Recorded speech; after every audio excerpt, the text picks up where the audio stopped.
In the South Hour, parents of the 21 children who died at East London's Tavern will today find out what caused the deaths. Eastern Cape authorities are expected to release the toxicology report this morning. The 21 teenagers died under mysterious circumstances at Aviwe Tavern on the 26th of June. The youngest was just 13 years old. Senior reporter Aviwe Mtila is covering the story for us and joins us this morning. Good morning, Aviwe. So around about this time, 9 o'clock, the parents are expecting the toxicology report to be released. What else are they expecting?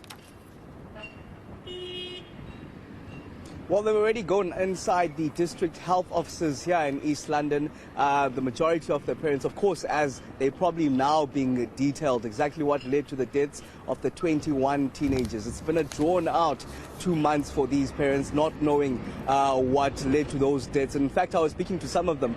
Khululeke Nqanda, one of the parents, a father, in fact, of a boy that he had the burden of bearing on his birthday, was feeling quite positive, saying that finally now he'll be closing one of the chapters, and he did mention still there are still drawn-out processes that are still going to happen. But we do understand today they have the death certificates in hand, as you'd understand that they requested that unclarified cause of death be changed now. And Home Affairs, we do understand, will be doing that and changing that death certificate that is now cited as under investigation. And of course, as those post-mortem results will be delved into, they'll finally know what led to those deaths more than 2 months later, Mfundo.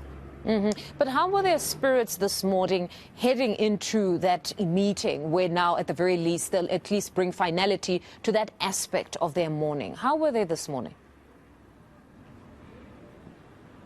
Well, positive was the words that we got from Khululeke Nqanda, the father, of course, one of those teenagers, and Ntombizonke as well, Mkangala, quite positive. You can see that they are relieved, even though they don't know yet what led to those deaths. They were quite anxious, but also quite positive in their nature, knowing that they'll finally put to bed something that has really been a burden and a side and a thorn of these families for more than 2 months now. We do know, of course, that death certificates now putting a closure to that aspect as well, but we do know that there's still numerous challenges and aspects that they still have to go under.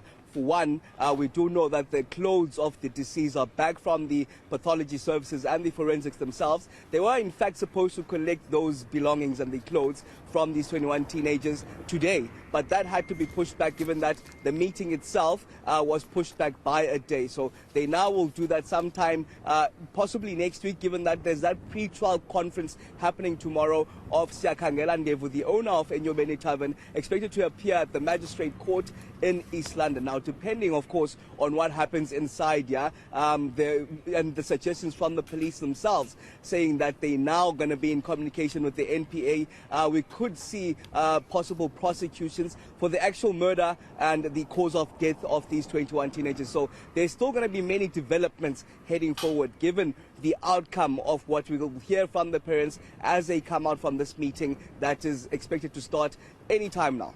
All right. Aviwe, we'll leave it there for now. That's senior reporter Aviwe Mtila out in the Eastern Cape for us. To the story.